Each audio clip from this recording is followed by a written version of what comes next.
everyone, I'm Jade Roux and I'm here with our arts editor, Sinkins. And we are at the Hilton Arts Festival. It's day one, and right now it's the Jongozi Festival. That's for the children, school children, to come and give them an experience of theatre and what's on offer at the festival. Estelle, how's it been?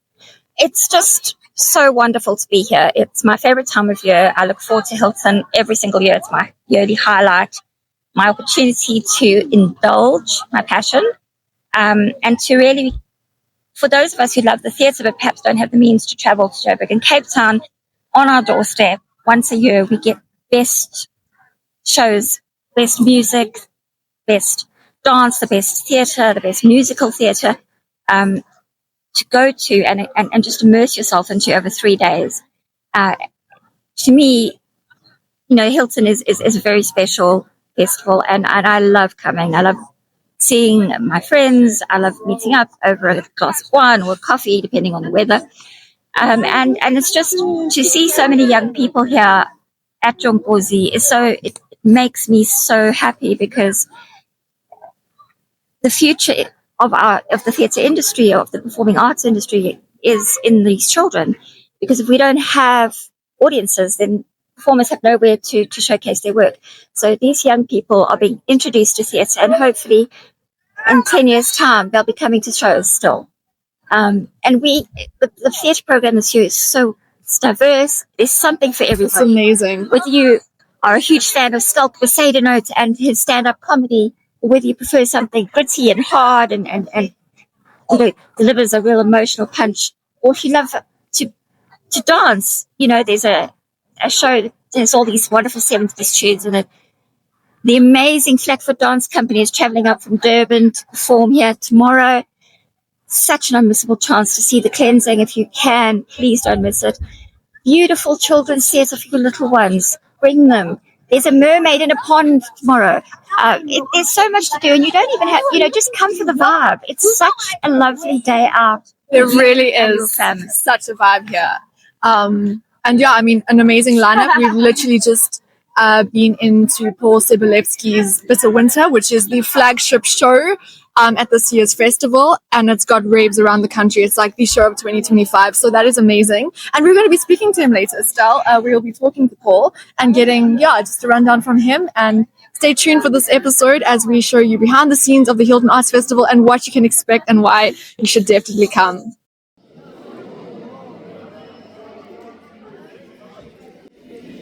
I told you, bro. Big concert in Paris. No, it's all good. I'll take a selfie and I'll show you guys. You'll be so jealous, you'll be howling on the floor.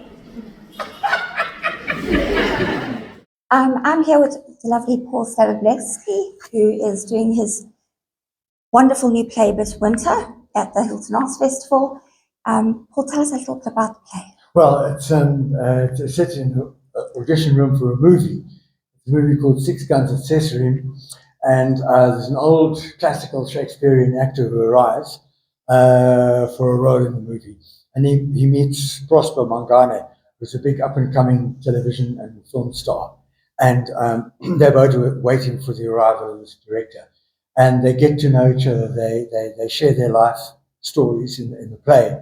And it becomes quite dramatic towards the end. I don't want to give the ending away, but it's a lot of stories, and it's a real good South African play. It's been called the play of the 21st century, the South African play of the 20th century. That's amazing. So we're very excited. And you've already done one performance today? Yes, one performance here at Hilton, and it went down superbly. Excellent. The audience were just in raptures afterwards, and so we're very happy. And I know how much you love being at festival. Yeah. So are you happy to be back at Hilton? It's amazing. This, to me, is the best festival in the country, and we're very excited to be here. Wonderful. Well, when are your next performances? Well, we perform now for another school, and then tomorrow, I think we've got 12:30 tomorrow, and then on Sunday at 10. So 2 more shows, and people must come, because it's been called the Play of the Year, so in Joburg and Cape Town. So we're very excited. So you heard it from the man himself. It's the Play of the Year. Come and see it. If you haven't booked yet, book quickly. Web tickets or at the grounds, at the ticket box. But come and enjoy the festival with us. Thanks, Estelle. Great.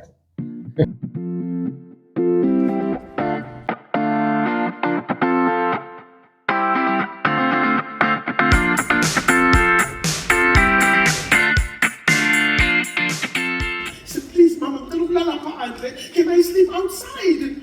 And as he sat out there, watching the stars, watching the birds sleeping, watching them resting on branches and over there, and he thought, I wonder how many countries they've traveled.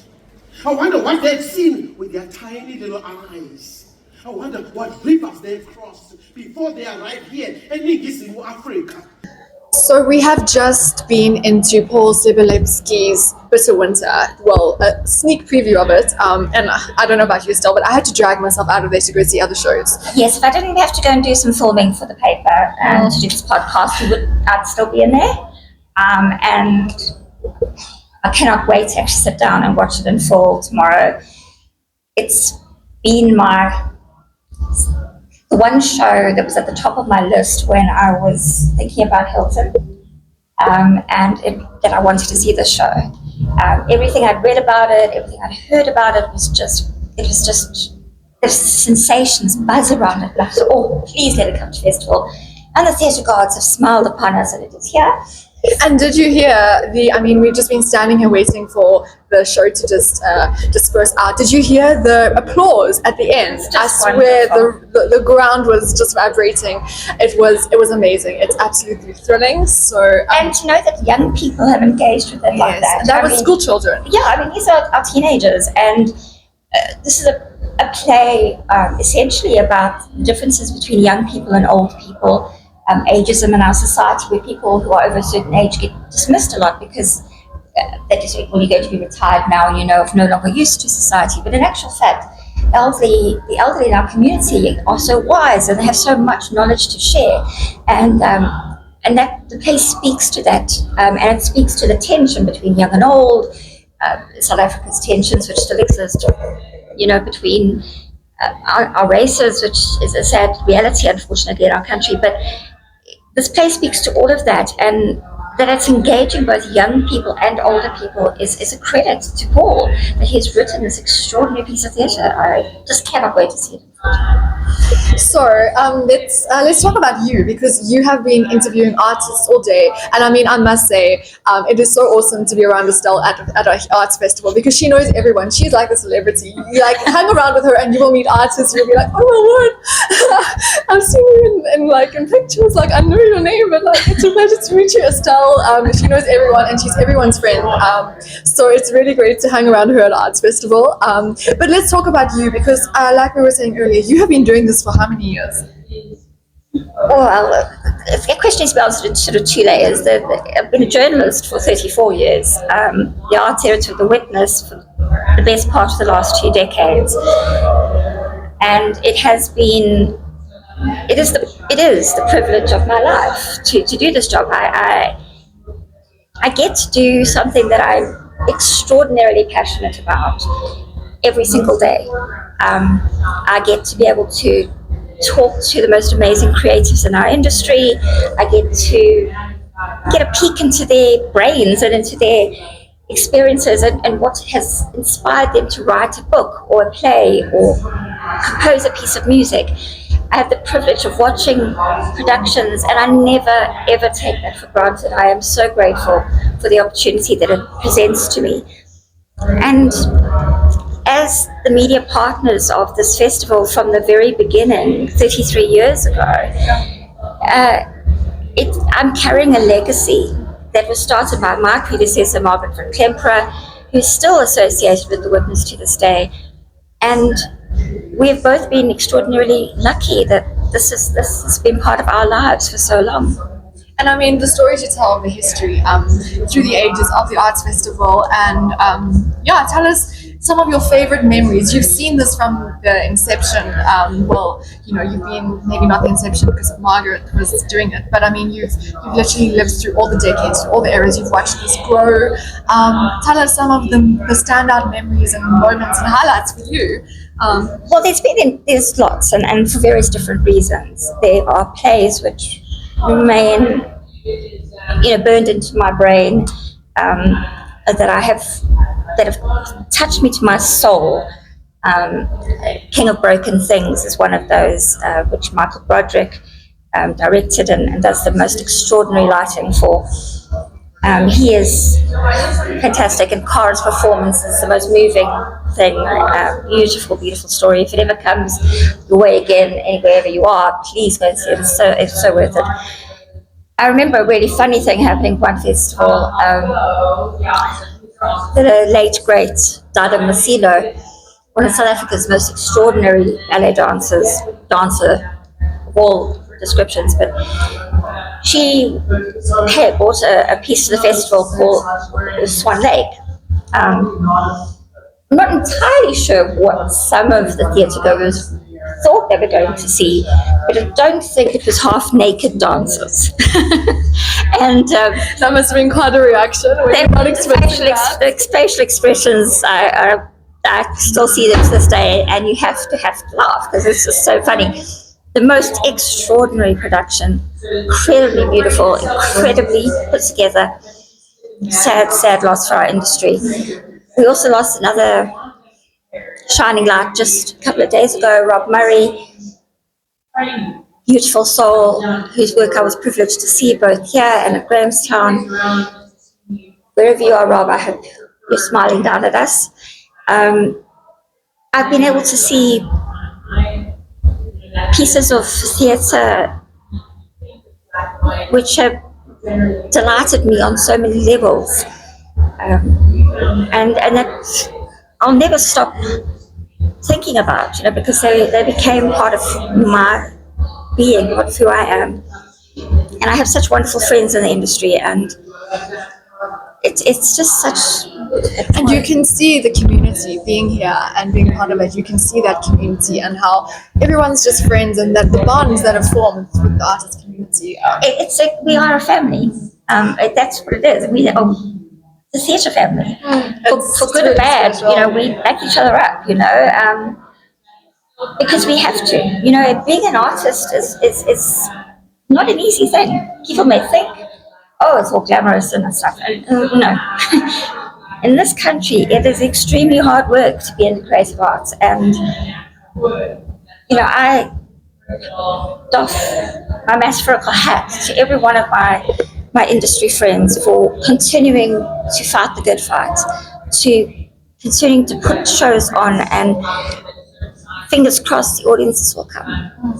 And I mean, just about the turnout today, and we expect a really great turnout. The audiences will come, and please do come to all the audiences watching here. Please do come and support the wonderful theatre, music and dance.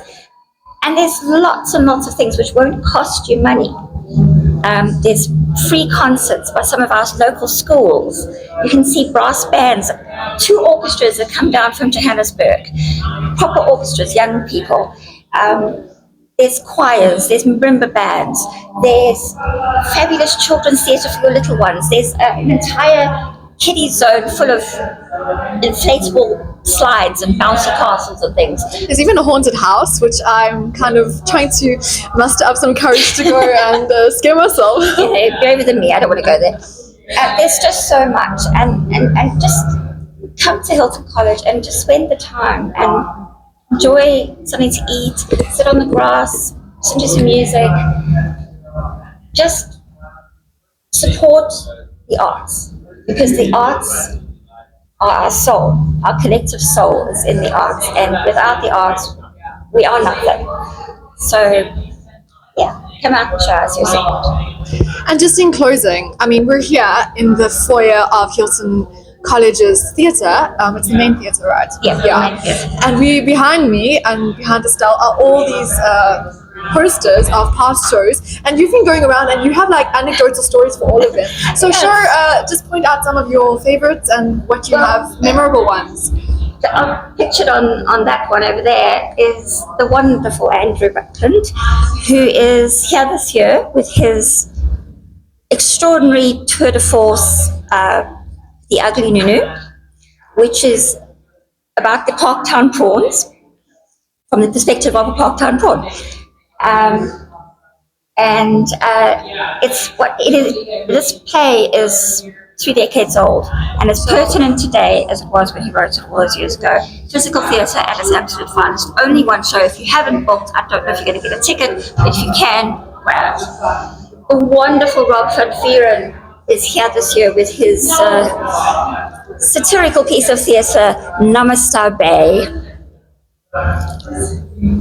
which is a look at the wellness industry through the eyes of a guru wearing a pair of Kakoi hair and pants. I love that. It really sounds humorous already from the title. I just see so many of my friends on these posters. Daisy, just wonderful. She's good. She's just directed Annie at the Playhouse in Durban. Brian Howes, he's performing today actually at the Playhouse in a show. And yeah, it's just friends and family. And tell me about this one, because you did say that it's a very personal. I remember the image so well when we were designing the program for Hilton that year and working closely with my designer to come up with the front page. So this was like partly your design. You were like, this is like, well, they did the photo. They did the photo. But you were like involved with actually putting together that. Yeah, they did the photo, but it's laying it out. There's so many memories associated with the festival. From when I started writing about it, and every year since, it is, like I said, it's a privilege. It's my privilege. Well, thank you. It's a privilege to have you and for you to share this with us. So thank you so much.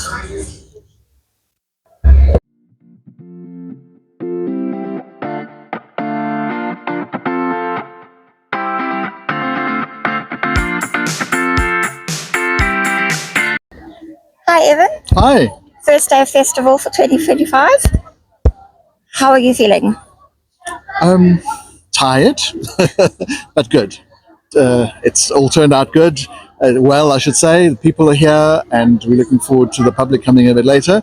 But the schools have not disappointed. All the Jongozi shows are sold out and the kids are here en masse. And it's just wonderful to see so many young people here and being engaged with the theatre, with the arts in general. As Sue always used to say, you get them young and the bug bites, you've got them, and that's one of her legacies is that young people who went to Hilton years ago are still coming to the festival. Exactly. I mean, should be proud of today, I think. Immensely. And I think, even though she's not here anymore, we spoke about it, since COVID, in this world that's increasingly becoming hostile and difficult to live in, with the advent of AI, and even though Sue was a bit of a technophobe and didn't get involved in tech too much, she understood full well that the relevance of the arts is becoming more and more important. Not only for individual people, but for humanity as a whole. Absolutely. In this hostile world, and jobs that don't yet exist are waiting for kids who are studying subjects. So how do you choose a subject for a job that doesn't exist? And even people like dear Sue, who wasn't into tech, like the younger generation are, and some people are, understood the relevance of that scenario. So it's not just a nice to have, it's actually an important aspect of our humanity. Last night at the cocktail party that we had, and we raised a glass to her, you were speaking about the history of the festival, and I love the origin story. Do you want to just share that with people who maybe don't know how Hilton came to be Hilton? So Sue and her friend Jeff Thompson, and Jeff was head of drama at Hilton at the time, were at the National Arts Festival in Grahamstown. This was 33 years ago. and they were queuing on a cold winter night, late at night, to get some food. And by the time they got to the counter, the food and the wine had run out. That was a travesty. There was a travesty of the wine, yeah. And jokingly, he said, Jeff said, well, let's start our own festival. And she said, you're on, let's do it. And they, like a few months later, they started this festival with one show. They were selling, tea out of polystyrene cups made from an urn, and some food vendor or other. And from that, it's grown into the largest arts events of its kind in the province, and one of the largest in the country. And the reputation that it has grown with it. I mean, people love to come here. I mean, Paul Slabolepszy, who's Bitter Winter we caught a bit of earlier, he's on record saying it is his favorite festival to come to. And I think for creatives, they feel very safe here. They feel very welcomed. They know they're going to play to good houses. And I think that's something that you and the team can be very proud of. How have you sort of been able to bring this year's festival together, having lost your leader, your flag bearer for so many years? I mean, has it been a bit more challenging? Yes and no. So the succession plan, Sue being a bit older than the rest of us, was always that we would take over more and more of the responsibilities as each year went by, and she was sort of, melding more into a sort of a consultant role, but we worked as a team, so we all knew everything other than nitty-gritty stuff, So like we're finding out stuff, that she used to do that we didn't know, when you don't know, you don't know. But the essence of it is that, the ethos of the festival is to bring the best of South African talent, theatre, whatever it is, to Hilton. So our eyes and ears are open all year round. You're scanning the media, we're in the industry, so you speak to people and you hear about shows, and, even if it's somebody saying to you, oh, I saw my aunt saw that show, my cousin saw that show, you should check it out. We can check it out, and we'll invariably know somebody who would have seen it, so you can find out. So it's a case of scanning all the time. So we already had, even before Sue passed, we already had several of the productions on the radar. So it is more difficult without her, obviously, because she's got a lot of institutional knowledge that we won't have. But it's doable, and after this year, the learning curve is big, but we'll be okay. Yes, we will. And the name Jongozi for the Youth Festival, which always opens Hilton, is a gift from the late, great Johnny Clegg. He told Sue that she may use the name for her festival. And I think that's a wonderful legacy as well. And to know that all of these young people are potentially the theatre goers of the future. Yep. And will keep our industry in this country going when it's not easy by any means to do so. What do you hope they'll take away from today? I hope they'll take away a sense of there's more to life than just work, home, job responsibilities. But most importantly, understanding what the creative industries are. It's not just about theatre or visual art or music. The creative industries is around us 360 days, 360 degrees. When you're driving and you arrive at a stop street, that stop sign was designed by somebody. Every bit of media that you read, the writing on your bottle was typefaced and set out by somebody. So the creative industries is way more than just what we see here today, visual art and performance. And that's what we want to expose these kids to, which is why we have performing art, visual art, the written stuff, even the vendors, people who are making stuff. It's about all of that. So I hope that they take away an understanding that to be creative, to think creatively, to think laterally, to work together is something that they will use in their life going forward, no matter what they become. So we're not trying to convert people to become singers and actresses and dancers and painters. No. When you sit here and your school's performing and you're on the stage, in 10 years' time, that person might be an accountant or a head of department has got to stand up and present to a boardroom or a group of people. And that experience, or him seeing people do that on stage, is going to come back into his life and allow him or her to understand, well, yes, I can do that, because if everyone else can do it, so can I, if they haven't had the experience themselves. You know what I mean? I'm babbling now, but I think I understand what I mean. I do. Yes. And will you get time to see some shows yourself? Or will you be running around too much? Yes, no, I will try and see some. I obviously have seen some that we've got, but there are one or two that I do want to see. But it's always unpredictable, because when my phone goes, even though it'll be on silent in the show, I've got to leave and sort something out. So I very seldom get to see something right through. Yeah. Well, I wish you luck with this year's festival. I know it's going to go really, really well, and I'm looking forward to seeing some wonderful theatre. I'm going to immerse myself for 3 days and treat myself. It's going to be fabulous. It is fabulous. So make your way here. Honestly, it's a fabulous day out.